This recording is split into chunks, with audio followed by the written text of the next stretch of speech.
She was born into a world where women were not supposed to rule.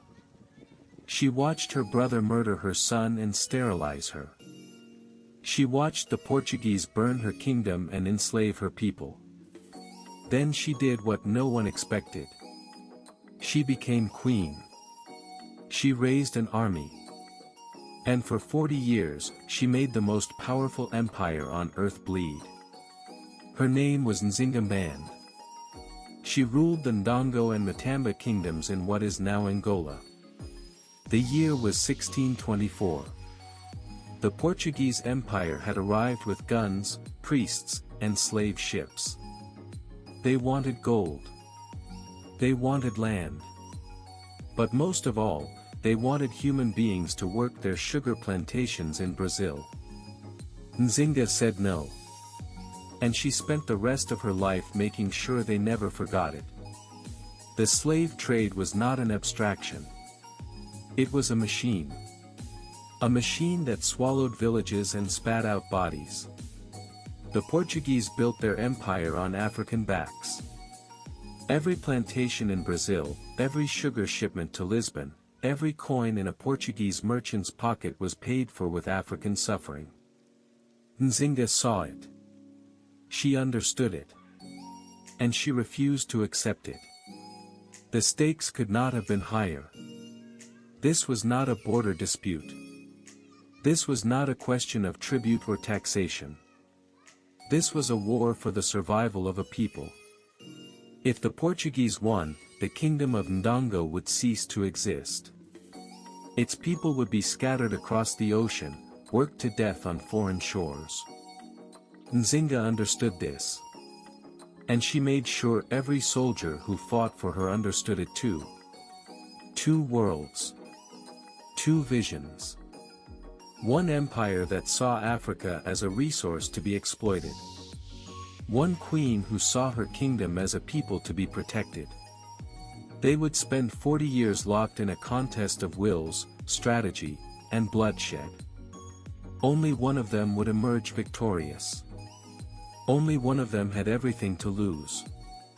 And only one of them was willing to fight until the very last breath to win. Nzinga was born around 1583 into the royal family of Ndongo. Her father was King Kaluanji Kia Samba. Her mother was one of his enslaved wives. From birth, she was trained in warfare, diplomacy, and politics. She learned to read and write Portuguese, a skill that would later make her dangerous. She learned to lead warriors. She learned that her world was shrinking. Her father trusted her. He took her to council meetings. He sent her on diplomatic missions. He saw something in her that few fathers saw in daughters. But when the king died, everything changed. Her brother, Mbandi, seized the throne. And he was not a man who trusted anyone, least of all a sister who was smarter and braver than he ever was. Even as a child, Nzinga trained like a soldier.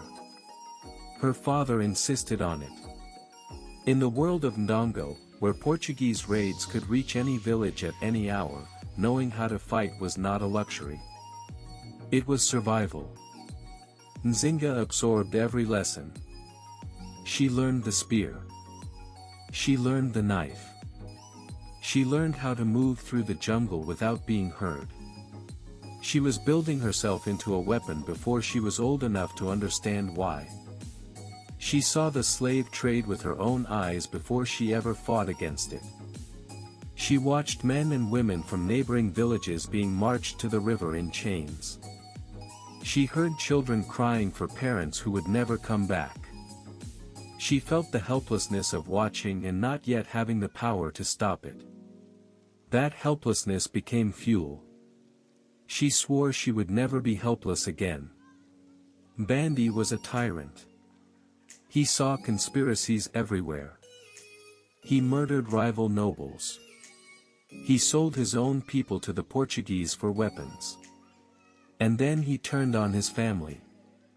He murdered Nzinga's only son, a child, in front of her. Then he had her sterilized so she could never bear another heir. Nzinga survived. But she never forgave. And she never forgot. The night her son died, Nzinga did not scream. She did not run. She knelt on the cold earth of her chamber and she wept in absolute silence. The silence of a woman who knows that to make a sound is to show weakness. The silence of a woman who has already decided that this grief will not consume her. It will become her. And then she will use it. She spent 3 days in her chamber. On the 4th day, she walked out. She walked out dressed for court, her head high, her face composed.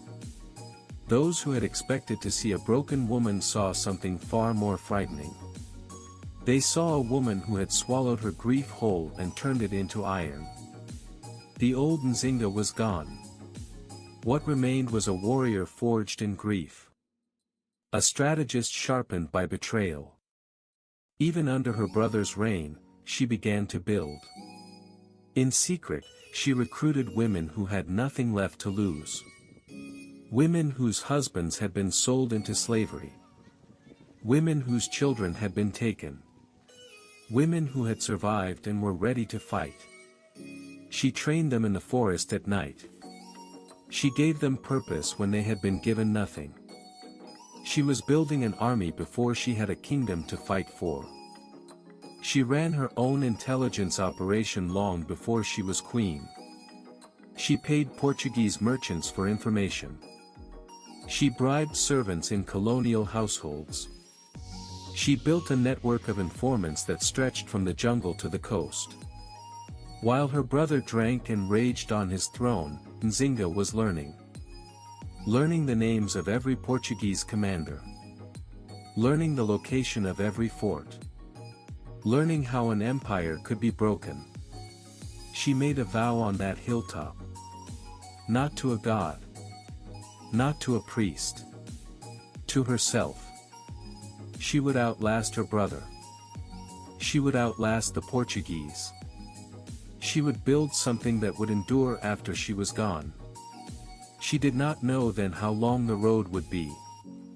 She did not know the betrayals that waited for her, the battles she would lose before she won. She only knew one thing. She would not stop. Not ever. Not for anything. In 1622, King Mbandi sent Nzinga to negotiate with the Portuguese governor. Ndongo was losing the war. Portuguese soldiers had burned villages. Portuguese priests had stolen children. The slave trade was bleeding the kingdom dry. Mbandi wanted peace. Nzinga wanted something else. She wanted to see the enemy with her own eyes. She wanted to understand them. She wanted to learn how to break them. Luanda was the heart of the Portuguese colonial machine. She walked through its streets and saw it all. The slave markets where men were sold like cattle. The churches built by enslaved hands. The Portuguese children playing in gardens while African children carried water in the heat. She catalogued every detail. Every weakness. Every contradiction. Every piece of information that would one day be useful. The Portuguese governor, João Correia de Sousa, received her in his grand hall. He offered her a seat, a chair on one side of the table. But there was only one chair. The other side had no seat. It was a test. A humiliation. The Portuguese wanted to see her stand like a servant while they sat like masters. Nzinga looked at the empty floor. She looked at the governor's smug face. Then she made a decision that would be remembered for 400 years. Nzinga did not stand. She did not kneel. She gestured to one of her servants. The man got down on his hands and knees. Nzinga sat on his back. She was now at eye level with the governor. She had not accepted a chair. She had brought her own throne. The Portuguese had never seen anything like it. They did not know what to say. Nzinga smiled. The negotiations had begun. She negotiated for weeks. She learned everything about Portuguese military strength, their alliances, their weaknesses. She secured a peace treaty. She secured Portuguese recognition of Ndongo's sovereignty. She secured the return of some enslaved subjects. But more importantly, she secured something the Portuguese did not realize they had given her. Time.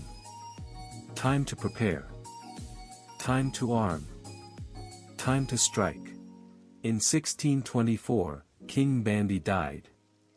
The official story was suicide. The unofficial story was more complicated. Some say Nzinga had him poisoned. Others say he took his own life, knowing his sister would be a better ruler than he ever was. Either way, the throne was empty. And Nzinga was ready. The woman who had watched her son die, who had been sterilized, who had been humiliated and betrayed, she was now queen. She took the throne with a warrior's ceremony. She was crowned not with jewels, but with a spear and shield. She took the name Ngola, a title that meant king, not queen. She announced that she would rule as a man ruled. She would lead armies. She would execute traitors. She would negotiate with empires. And she would never, ever kneel to Portugal. Her first act as queen was to build a female army. She trained young women as soldiers. She made them her royal guard. She gave them weapons, land, and authority. Men who had served her brother were pushed aside. Women who had been ignored were raised to power. Nzinga was not interested in tradition. She was interested in victory. And she knew that the men who had failed Ndongo would not save it. She ruled without mercy for those who betrayed her. Nobles who had sold their people to the Portuguese found no forgiveness in her court. Officials who had skimmed tribute, guards who had abandoned posts, advisors who had counseled surrender, she dealt with them all swiftly and publicly. The court of Ndongo learned very quickly that the new queen was nothing like her brother. She was colder. She was smarter. And she was absolutely pitiless. The Portuguese were not happy about a woman on the throne. They sent messengers demanding that Nzinga submit to their authority. They threatened war. They threatened to arm her rivals. Nzinga read their demands. Then she burned the scroll in front of the messenger. She sent him back with a message. Tell your governor that the Queen of Ndongo does not negotiate with her equals. She negotiates with her enemies. And she does not fear them. The Portuguese declared war. They came with muskets and cannons. They came with African mercenaries from rival tribes. They burned villages. They killed civilians. They took thousands of prisoners to sell into slavery. They believed the queen would break. They believed a woman could not lead an army. They believed African kingdoms were no match for European weapons. They were wrong. Nzinga did not run. She did not hide. She fought. She led her army personally. She trained her soldiers in guerrilla warfare. She taught them to use the jungle, the rivers, the mountains. She knew she could not defeat the Portuguese in open battle. Their muskets were too powerful. Their cannons too devastating. So she fought differently. She fought smarter. She fought like a queen who had nothing left to lose. She attacked at night. She attacked supply lines. She attacked isolated patrols. She never let the Portuguese see her full army. She never let them fight her on their terms. Portuguese soldiers lived in constant fear. Every shadow could be an assassin. Every rustle in the jungle could be a trap. Nzinga was not just fighting a war. She was fighting a psychological battle. And she was winning. Every ambush had a double purpose. The enemy was weakened, yes. But their weapons were also captured. Muskets, gunpowder, swords, armor. Every Portuguese soldier who fell in the jungle made Nzinga's army stronger. She was systematically stripping the Portuguese of their military advantage, one ambush at a time. The weapons that had been used to enslave her people were now being used to free them. She formed alliances with neighboring kingdoms. She offered them a simple choice.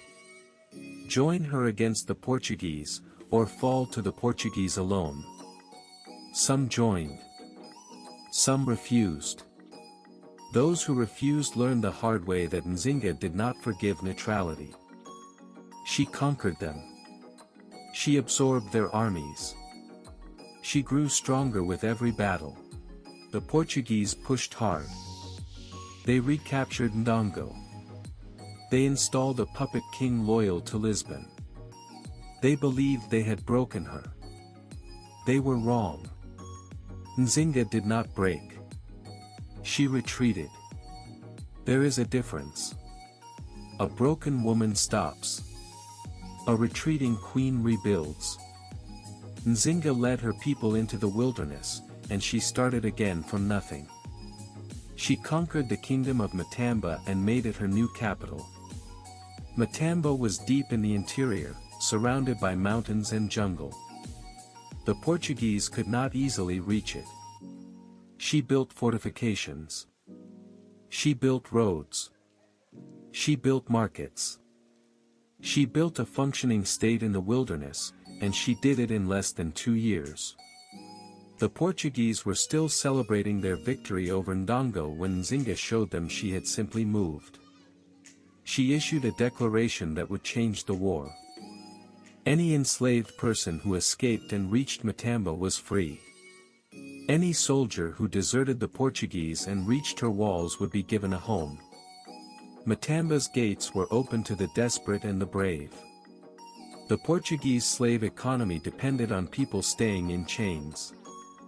Nzinga was pulling the chains apart one person at a time. They came in the night.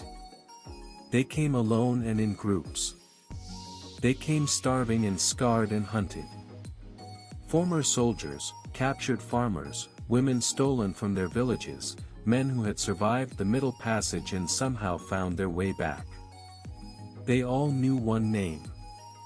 They all walked toward one destination. Nzinga's kingdom became the most dangerous place in Africa for slave traders. Because everyone who reached it was free. Exile had not weakened her. It had concentrated her. The army she built in Matamba was leaner than the one she had lost, but harder. These were not soldiers fighting for a throne. They were soldiers fighting for their lives and their freedom. Nzinga had given them a reason to fight that no Portuguese general could give his men. Not wages. Not glory. Freedom. And freedom made them unstoppable. In 1641, the Dutch captured Luanda from the Portuguese. They were enemies of Portugal. They were also enemies of the slave trade, at least officially. Nzinga saw an opportunity. She sent diplomats to the Dutch commander. She offered an alliance. She offered trade. She offered a partnership against their common enemy. The Dutch accepted. Nzinga now had European allies. And she had European weapons. The alliance with the Dutch changed everything. Nzinga received muskets, gunpowder, cannons. She received military advisors. She received recognition as the legitimate ruler of Ndongo and Matamba. The Portuguese, who had once dismissed her as a woman playing at power, now faced a queen with European backing. They had created their own worst enemy. Her army was now the most powerful in the region. She had muskets. She had cannons. She had European-trained soldiers. She had allies across the continent. The Portuguese, who had come to Africa as conquerors, were now fighting for survival. Nzinga had turned the tables. And she was not finished. The Dutch brought more than weapons. They brought engineering. Under Dutch supervision, Nzinga rebuilt Matamba into a fortress. Hills became strongpoints. Rivers became barriers. The roads into her kingdom were fortified and guarded. What had been a refuge became a military installation. And what had been a retreat became the base of operations for the most dangerous counteroffensive in African history. She conquered new territories. She expanded her kingdom. She absorbed refugees from Portuguese slave raids. She built a kingdom where escaped slaves could find freedom. Where women could hold power. Where the Portuguese were not welcome. Her capital became a symbol of resistance. A beacon for every African who refused to kneel. Nzinga knew that war was not just about battles. It was about people. She welcomed refugees from Portuguese attacks. She gave them land, food, and protection. She turned them into loyal soldiers and productive farmers. Every person who fled the Portuguese made her stronger and them weaker. She was building a nation while they were destroying one. She ran an intelligence network across Portuguese territory. She bribed Portuguese officials. She turned priests into spies. She knew about Portuguese troop movements before they happened. She knew about their supply ships, their alliances, their weaknesses. The Portuguese were fighting blind. Nzinga saw everything. She even converted to Christianity. It was a political move, not a spiritual one. By converting, she gained access to Portuguese religious networks. She gained credibility with European powers. She gained protection from priests who were supposed to protect Christians. Nzinga used their own religion as a weapon. And the Portuguese never saw it coming. She wrote letters. Dozens of them. She wrote to the Pope. She wrote to the King of Spain. She wrote to Dutch merchants and Portuguese governors. She understood that wars are not won only on battlefields. They are won in negotiations, in reputation, in the court of international opinion. Nzinga fought her war on every front simultaneously, military, diplomatic, economic, and spiritual, and she never confused a weapon for a belief. She understood the slave trade better than the Portuguese did. She knew that every person they captured was a person she could save. Every ship they filled was a ship she could sink. Every plantation they built was a plantation that depended on her people. She was not just fighting for territory. She was fighting for the souls of her people. In 1647, Nzinga fought her greatest battle. The battle that would define everything. She had been preparing for years. She had allied, strategized, and armed. The Portuguese had done the same. Both sides knew this was the decisive confrontation. The winner would determine the fate of Central Africa for generations. Nzinga chose the ground. She chose the time. And she led her army into battle herself. Nzinga led the charge herself. She was in her 60s. She had been fighting for decades. Her body was worn. Her face was scarred. But she rode into battle like a woman half her age.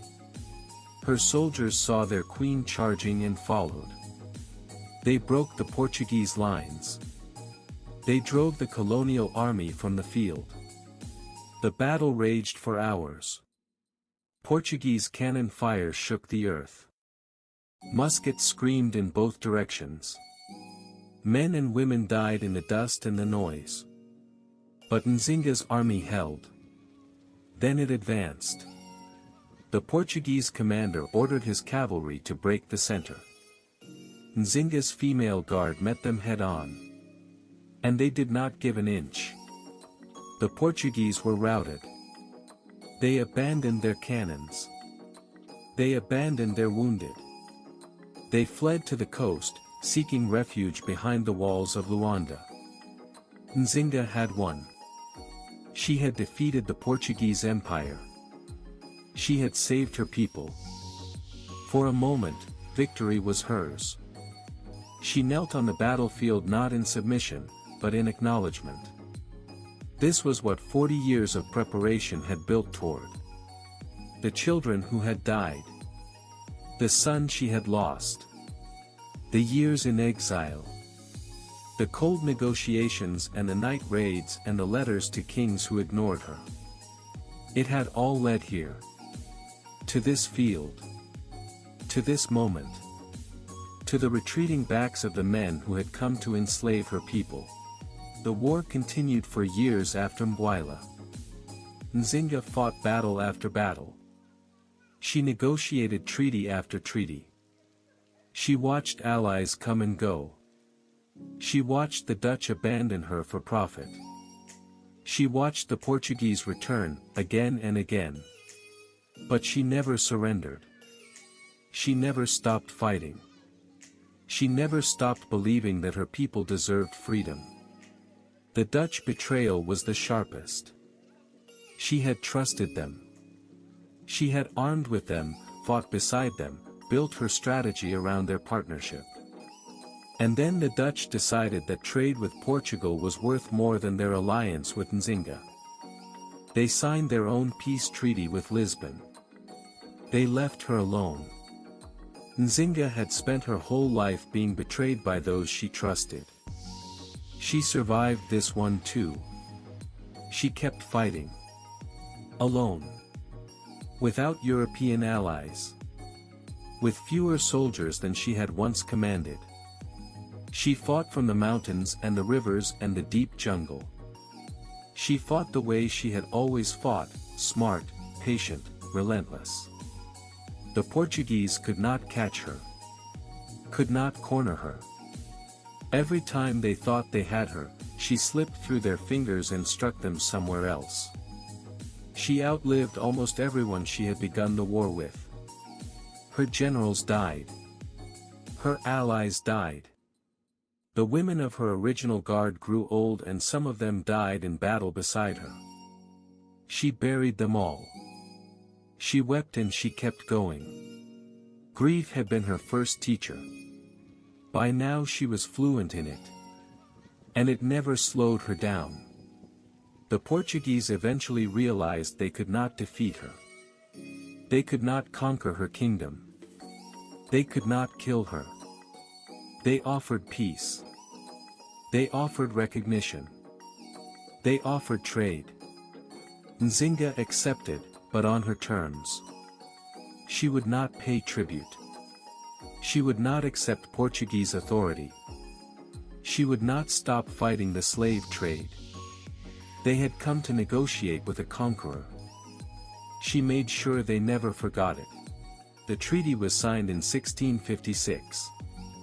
Nzinga was 73 years old. She had been fighting for 40 years.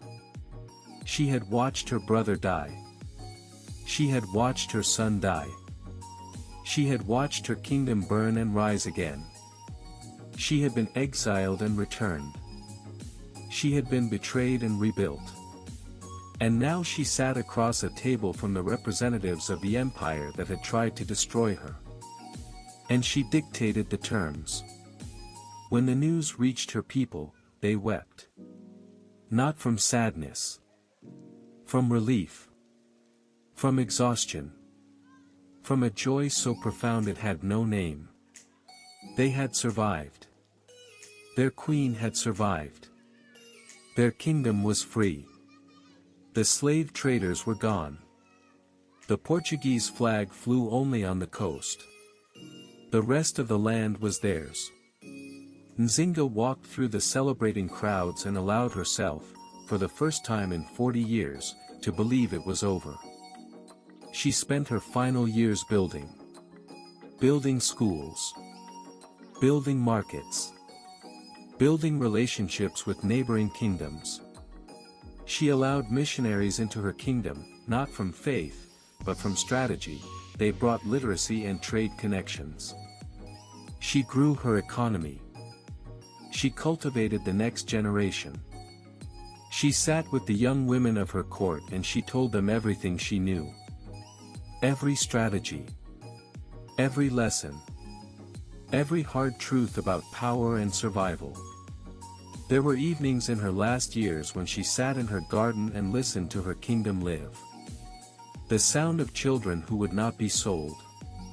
The sound of women who could walk the streets without fear.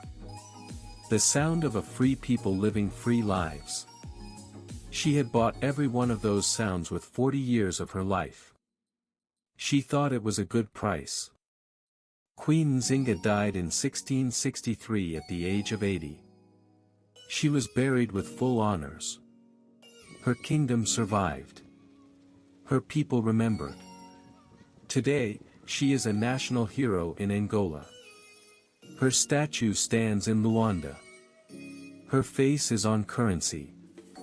Her story is taught in every school. She is the warrior queen who refused to kneel. Nzinga never remarried. She never had more children. Her legacy was not her bloodline. Her legacy was her nation. She built a kingdom where women could lead. Where refugees could find safety. Where the Portuguese were not welcome. She proved that a woman could defeat an empire. She proved that Africa could resist. Her female army became legend. Young women across the continent heard her story. They dreamed of following her example. They trained. They fought. They commanded. Nzinga created a tradition of female leadership that lasted for generations. She was not just a queen. She was a model. She was a symbol. For moments. One life.